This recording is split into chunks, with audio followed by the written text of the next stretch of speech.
Hello मेरे प्यारे दोस्तों, मैं श्री राम स्वागत करता हूं आप सभी को अपने प्यारे से चैनल जेनजी IITN पे। सबसे पहले मैं आप सभी का बहुत बहुत धन्यवाद करना चाहता हूं कि हमारा जो यूट्यूब की फैमिली है वो 5K की फैमिली होने वाली है। तो इस सपोर्ट के लिए आपका बहुत बहुत धन्यवाद। आज से मैं कंसिस्टेंट होने वाला यूट्यूब पे जैसे मैं पहले ही था, क्योंकि अब मेरा सब कुछ काम हो चुका है। तो चलिए शुरुआत करते हैं वीक 8 के ग्रेड असाइनमेंट के सॉल्यूशन का। सबसे पहले हमने आज सब्जेक्ट चूज़ किया स्टैटिस्टिक्स को।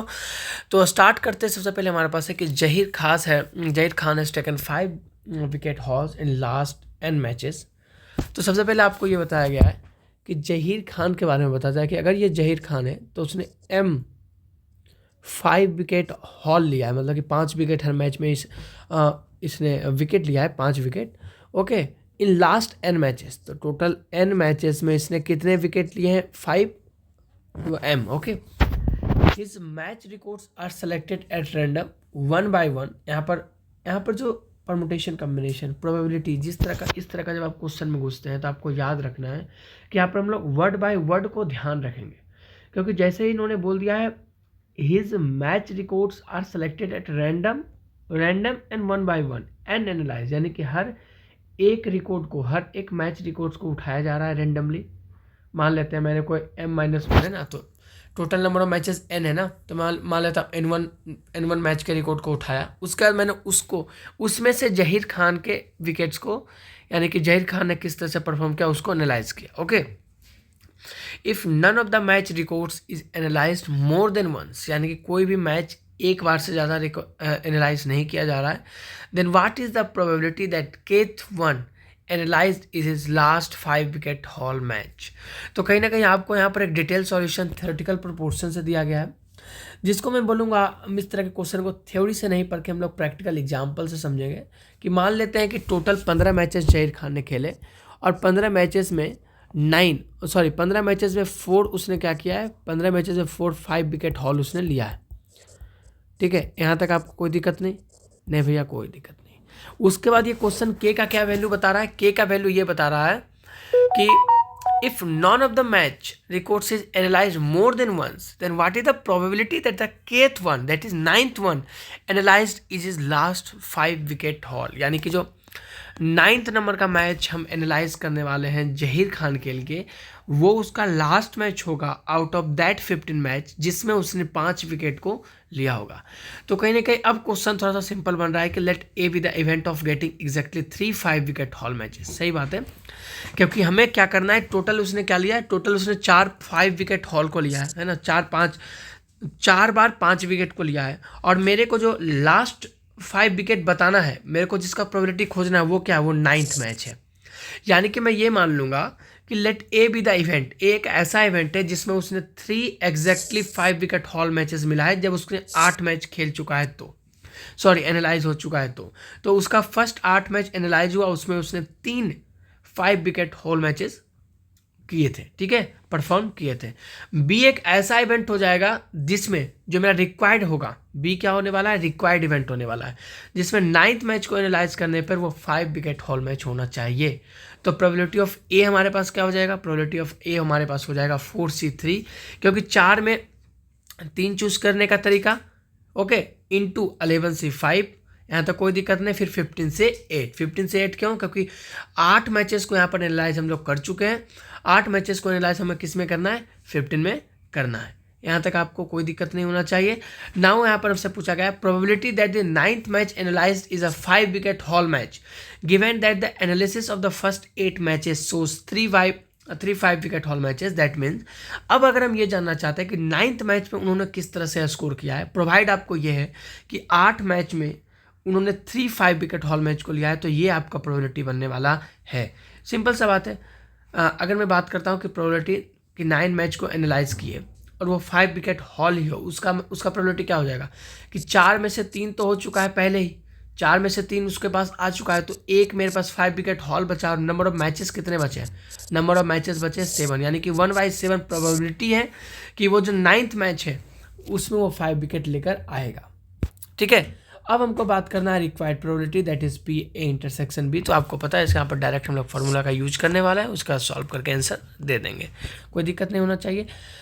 Okay, let's move on. Next question. A and B predicts the outcome of a cricket match and their chances of predicting the runs scored by a specific batsman correctly are A by B and C by D respectively, independent of each other. If the probability of them predicting the same wrong score is P by Q, given that they predicted the same score, find the probability that their answer is correct.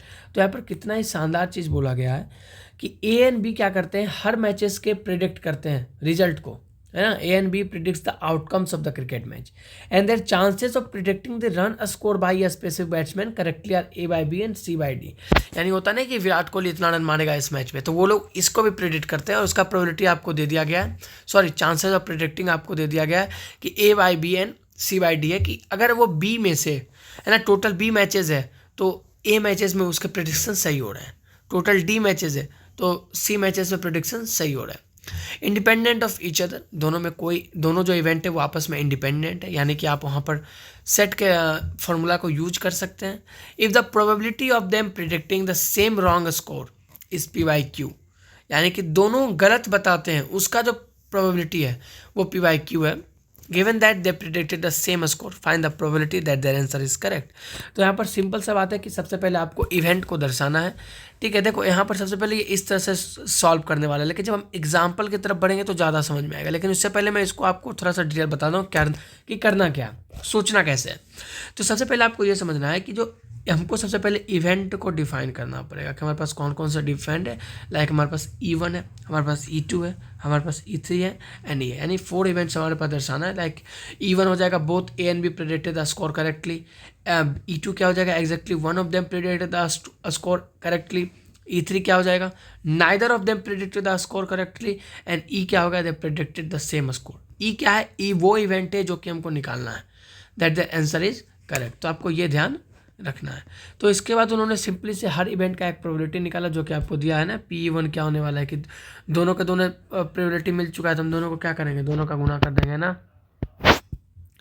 उसके बाद आपको E by E1 में भी कोई दिक्कत नहीं, PE2 भी आप निकाल सकते हैं. सब कुछ आपको दिया गया, बस आपको निकालते जाना है. फिर आप डायरेक्ट यहाँ पर बेस रूल लगाने वाले हैं. ठीक है, बेस रूल लगा के आपको डायरेक्टली यहाँ से सॉल्व कर लेना है कि इस प्रोबेबिलिटी को निकालने का चांसेस क्या होने वाला है. ठीक है, अगर आपको प्रोबेबिलिटी में दिक्कत है ना, देखो अभी मैं इस हर स्टेप को क्यों नहीं बता रहा, क्योंकि एक तो पहले से लिखा ही हुआ है, इसको दोबारा मैं ही लिखूँगा, एक टाइम भी जाएगा और थोड़ा सा आप सोचने पर मजबूर होने चाहिए ना कि करना कैसे है. अगर आपको उससे नहीं समझ में आ रहा है तो आप यहाँ से जा सकते हो कि फॉर एग्जांपल आपको A1 दिया हुआ है, B1 दिया हुआ है, C1 दिया हुआ है ना. इसके बाद आप यहाँ से सॉल्व कर सकते हो किसी भी क्वेश्चन को कि आप प्रैक्टिकल सॉल्यूशन ले लो, थ्योरेटिकल सॉल्यूशन पे आप मत जाओ.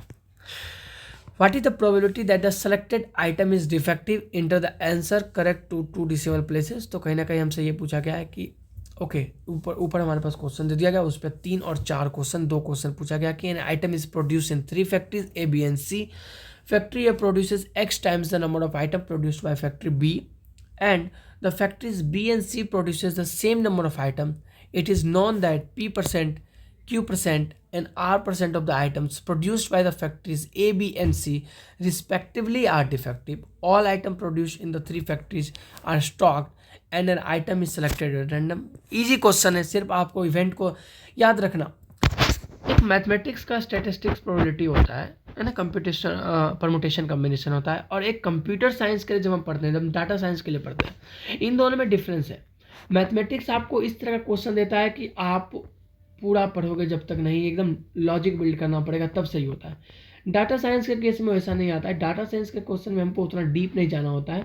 हम लोग सिर्फ, मेरा जो मेन मुद्दा होना चाहिए कि हम लैंग्वेज को समझ पा रहे हैं कि नहीं, लैंग्वेज को हम क्या बोलते हैं, मैथमेटिकल स्टेटमेंट में लिख पा रहे हैं कि नहीं, कि परमुटेशन कहाँ चूज़ करना है, कम्बिनेशन चूज़ करना कहाँ चूज़ करना है, राउंड टेबल के परमुटेशन में क्या करना है.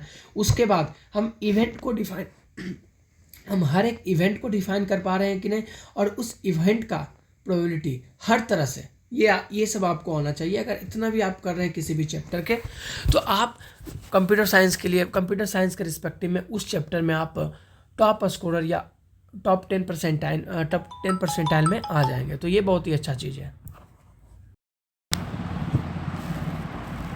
तो अब हमारे क्वेश्चन नंबर 3, और क्वेश्चन नंबर 3 हमारे पास यहाँ पर ये बोल रहा है कि what is the probability that the selected item is defective. तो कहीं ना कहीं आपसे यहाँ पर 2 क्वेश्चन, एक क्वेश्चन दिया गया और इस पर आपको 3 और 4 क्वेश्चन नंबर पूछा गया, that's good, I think it's good, और मेरे को इसमें कोई दिक्कत नहीं आता कि an item is produced in the 3 factories A, B and C. Okay, and the A produces X times the number of items produced by factory B, and the factory B and C produces the same number of items. It is known that P%, Q% and R% of the items produced by factories A, B and C respectively are defective. All items produced in 3 factories are stocked and an item is selected at random on the basis of the given information. तो कहीं ना कहीं एक factory की बात कर रहा है कि आपने क्या किया, आपने सबसे पहले 3 फैक्ट्री लिया, 3 फैक्ट्री ने कुछ कुछ प्रोड्यूस किया होगा, कुछ कुछ डिफेक्टिव निकला होगा, है ना। उसके बाद आपसे क्या बताया गया कि P%, Q% and R% her factory जो है ABC जो रिस्पेक्टिव फैक्ट्रीज है उसके द्वारा ये डिफेक्टिव निकलते हैं। उसके बाद हमने क्या किया, तीनों को और एक अलग फैक्ट्री मान लेते X में रख दिया। अब यहाँ से हम कोई एक प्रोडक्ट A1 निकाल सकते हैं और इसके प्रोडक्ट B1, B2, Bn हो जाएगा, इसके प्रोडक्ट C1, C2, Cn हो जाएगा और इसका प्रोडक्ट A1, A2, An हो जाएगा। तो कहीं ना कहीं एक फैक्ट्री X रखे जिसमें हमने A1 to A1, B1 to B1 and C1 to C1 सारे के सारे प्रोडक्ट्स ऑफ फैक्ट्री ABC को जमा कर दिया। यहाँ से हमको किसी भी एक प्रोडक्ट को यहाँ से निकालना है, ठीक है, एक आइटम को सेलेक्ट करना है। अब आपको यहाँ से प्रोबेबिलिटी पूछा गया कि what is the probability, probability आपसे क्या पूछा जा रहा है, that the selected item is defective, ठीक है। तो सिंपल सा बात है, जब भी इस तरह का क्वेश्चन है, मैं पहले ही बोल चुका हूँ कि जो मैथमेटिक्स का जो डाटा साइंस, मतलब कि जो डाटा साइंस का मैथमेटिक्स है, स्टैटिस्टिक्स है, ये उस तरह के कम्प्लेक्स कैलकुलेशन को ना लेकर आपके थ्योरी लॉजिक को बिल्ड करने के लिए काम आता है। डायरेक्ट यहाँ पर आपको इवेंट डिफाइन करना है, जो आपको बोला गया है सिर्फ उसको समझना है कि ए क्या है। एम ये मान लेते हैं कि आइटम्स प्रोड्यूस इट्स इफेक्टिव, जो कि हमको निकालना है। हमको यहाँ पर किसी भी item produce to be defective का रेशियो निकालना है ना। तो कहीं ना कहीं हम उसको ए मानेंगे, यानी कि वो इवेंट जो कि हमें चाहिए, है ना, फेवरेबल इवेंट। उसके बाद हमने बाकी सारे इवेंट को डिफाइन किया कि E1 वो हो जाएगा जब item produce by factory A, E2 क्या हो जाएगा, item is produce by factory B and item is produce by factory C क्या हो गया, E3। तो E1 क्या हो जाएगा, सिंपल सा बात है। अब मैं अगर आपसे पूछूँ कि अगर number of item produce by each of the factory B, C, N हो जाएगा, तो number of item produce by factory A क्या हो जाएगा, X टाइम्स N हो जाएगा। और प्रोबेबिलिटी ऑफ E1 क्या हो जाएगा, total number of products divided by factory A ने कितना प्रोड्यूस किया। सिमिलरली P2, P3 निकाल लेंगे, है कि नहीं। ये तीनों क्या हो जाएंगे, ये तीनों के number of products produce by factory A, ठीक है।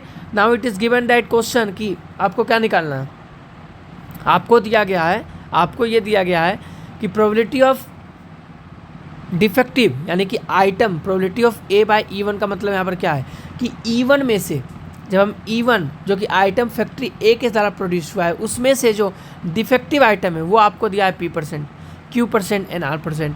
अब हमसे पूछा क्या है, अब हमसे पूछा है कि किसी भी आइटम को हमको सेलेक्ट करना है और हमको ये बताना है कि क्या वो आइटम डिफेक्टिव है या नहीं। तो probability of defective item choose करने का probability, event of choosing random any product, so the selected items at random is defective or not, we have to consider that event and we have to find that probability.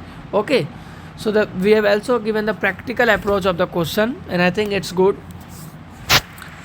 Now we will move on the next question of question number 4, where we have to say that if an item selected at random is found to be defective, तो आपसे ये पूछता है कि what is the probability, question number उसी का है, उसी पैराग्राफ का क्वेश्चन है कि what is the probability that it was produced by factory B। तो आपको यहाँ पर ये बता दिया गया कि आपने जो आइटम सेलेक्ट किया वो जो आइटम है दैट आइटम इज़ डिफेक्टिव है, ये कंफर्म बता दिया कि दैट इज़ डिफेक्टिव। अब हमको ये बताना है कि जो डिफेक्टिव आइटम है वो फैक्ट्री बी का ही हो, ये आपको ऐसे बताएंगे।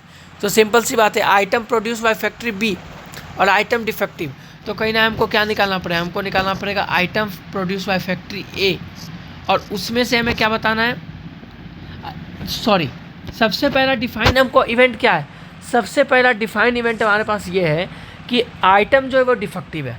तो हमने क्या किया, हमने निकालना है प्रोबेबिलिटी।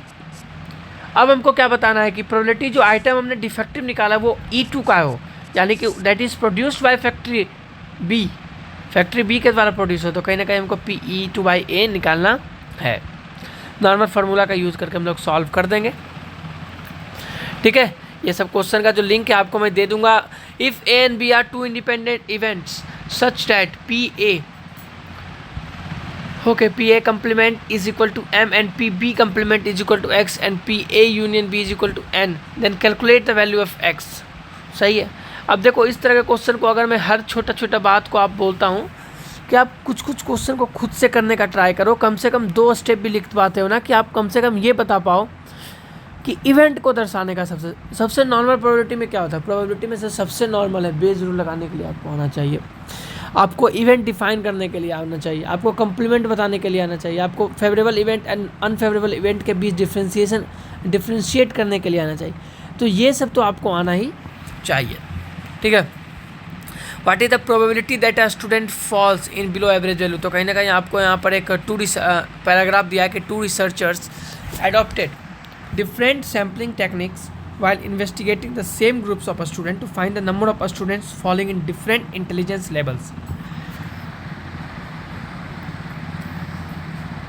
ओके तो कहीं ना कहीं आपसे ये पूछा रहा कि 2 रिसर्चर है जो कि डिफरेंट सैम्पलिंग टेक्निक के साथ एक ग्रुप ऑफ स्टूडेंट पे इन्वेस्टिगेशन कर रहे हैं to find the number of students following in different intelligence levels, है ना। इंटेलिजेंस लेवल किसी भी टेक्निकल राउंड में हो सकता है कि technical round 1, technical round 2, technical round 3, तो डिफरेंट स्टूडेंट किस किस लेवल में फेल कर रहे हैं।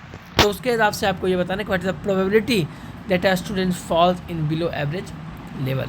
ये सब क्वेश्चन डायरेक्ट ईजी है कि आपको बस यहाँ पे जो डिफ्रेंशिएट करना आपको आना चाहिए कि आप सिर्फ और सिर्फ इवेंट को अगर आप डिफाइन कर पा रहे हो, अगर आप इसके थ्योरी को लिख पा रहे हो ना, वर्ड प्रॉब्लम लिख पा रहे हो, स्टेटमेंट लिख पा रहे हो, तो आप इजीली क्वेश्चन बन जाएगा। क्वेश्चन आपके हाथ का है यहाँ पर, ठीक है। बस आपको इवेंट लिखना आना चाहिए, उस स्टेटमेंट को मैथमेटिकली लिखना आना चाहिए। Question number 9। अब जो है ना वीक 8 आ चुका है और वीक 8 के बाद भी अगर आप सोचते हो कि मैं आपको हर चीज़ बताऊँ, आई कैन डू। अगर आप कमेंट अभी करने लगोगे ना, 10-20 कमेंट अगर मेरे को आ जाए कि भैया आप गलत कर रहे हो, आप पहले की तरह सारे के सारे चीज़ को बताओ फिर से, तो मैं वो भी कर सकता हूँ। लेकिन मैं अब चाहता हूँ कि आप लोग खुद को मैं चाहता हूँ कि मैं खुद आपको प्रोवोक करूँ अपने आप को एफर्ट देने के लिए, क्योंकि इस क्रिएटेड असाइनमेंट से कोई फ़ायदा नहीं होने वाला है अगर आपने पढ़ा ही नहीं है, क्योंकि अल्टीमेटली CGPA मैटर करेगा और स्किल मैटर करेगा इंडस्ट्री में। Now question number 9। What is the probability that investigation is done by researcher X given that the students is of below average level. फिर से वही क्वेश्चन है और 10th नंबर क्वेश्चन आपके पास कहीं ना कहीं रेनी सीजन का रिलेटेड है। It's good. तो इसी के साथ मैं श्रीराम विदा लेता हूँ। आशा करूँगा ये वीडियो आपके लिए हेल्पफुल होगा। हमारे चैनल को सब्सक्राइब जरूर कीजिए, ये आपके लिए तो फ्री है लेकिन हमें बहुत मोटिवेशन मिलता है। हम जल्दी बाकी सारे सब्जेक्ट के ग्रेजुएट असाइनमेंट वीक 8 के लेकर आने वाले हैं। Best of luck for your first exam.